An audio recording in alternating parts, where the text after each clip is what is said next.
আচ্ছা, আমাকে একটা কথা বলো তো, পুরুষ আসলে কিসে আটকায়? রূপে আটকাই। গুণে আটকায়। মায়ায় আটকায়। আসলে পুরুষ আটকায় কিসে? এক দেশের এক রাজা ছিল। তার এত ধন সম্পত্তি থাকা সত্ত্বেও তার মনে হচ্ছিল তার জীবনে ভালোবাসার অভাব। তাকে একা একা বোধ হচ্ছে।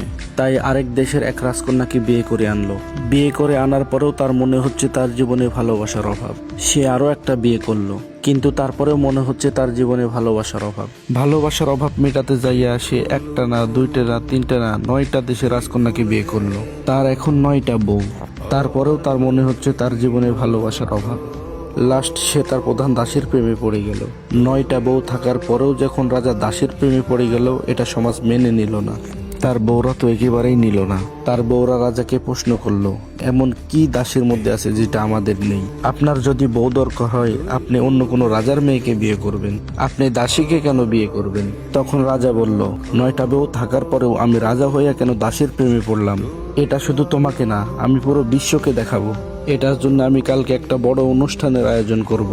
ওই অনুষ্ঠানে প্রমাণ করে দিব আমি রাজা হইয়া কেন দাসীর প্রেমে পড়লাম। পরের দিন একটা বড় অনুষ্ঠানের আয়োজন করা হলো।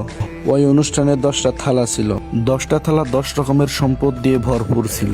কোনোটাই টাকা পয়সা, সোনা রূপা ইত্যাদি বিভিন্ন কিছু দিয়ে 10টা থালা ভর্তি ছিল।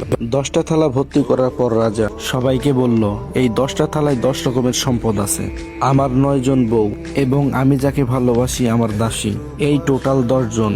যে যেই থালাটা ধরতে পারবে সেই থালাটা তার। এই কথা শোনার সাথে সাথে রাজার যে 9টা বউ এক একজন এক একটা থালা ধরলো, কিন্তু তার যে দাসী সে দাঁড়াইছিল, সে কোনো প্রকার থালা ধরলো না। তখন রাজা প্রশ্ন করলো তার দাসীকে, কি হলো, তুমি সম্পদ কেন ধরলা না? আমি তো বলেই দিছিলাম যে যেই থালাটা ধরবে সেই সম্পদটা তার। তখন দাসী বলল, কে বললো আমি ধরি নাই? আমি তো আমার সম্পদ ধরেই দাঁড়াই আছি। রাজা মশাই, আপনি ভালো করে তাকায় দেখেন, আপনার জামা আমার হাতে ধরা। আমি আপনার জামা ধরে দাঁড়াই আছি। আমার কোনো ধন সম্পদ চাই না, আমি আপনাকে চাই। আর আমি যদি আপনাকে পেয়ে যাই, এমন ধন সম্পত্তির আমার অভাব হবে না। আমি কিছুই চাই না, আমি শুধু আপনাকেই চাই। আমি তাই তো আপনার জামা ধরে দাঁড়ায় আছি। রাজা তখন অট্ট হাসিতে হাইসা বলল, দেখো রাজদরবারের সবাই দেখো, রাজার 9টা বউ থাকা সত্ত্বেও রাজা কেন দাসীর প্রেমে পড়ে। আসলে পুরুষ টাকা পয়সা রূপ যৌবন কোনো কিছুর মায়ায় পড়ে না। পুরুষ আটকে যায় নিঃস্বার্থে ভালোবাসা। তাই পুরুষকে যে নিঃস্বার্থে ভালোবাসবে, পুরুষ তারই হবে।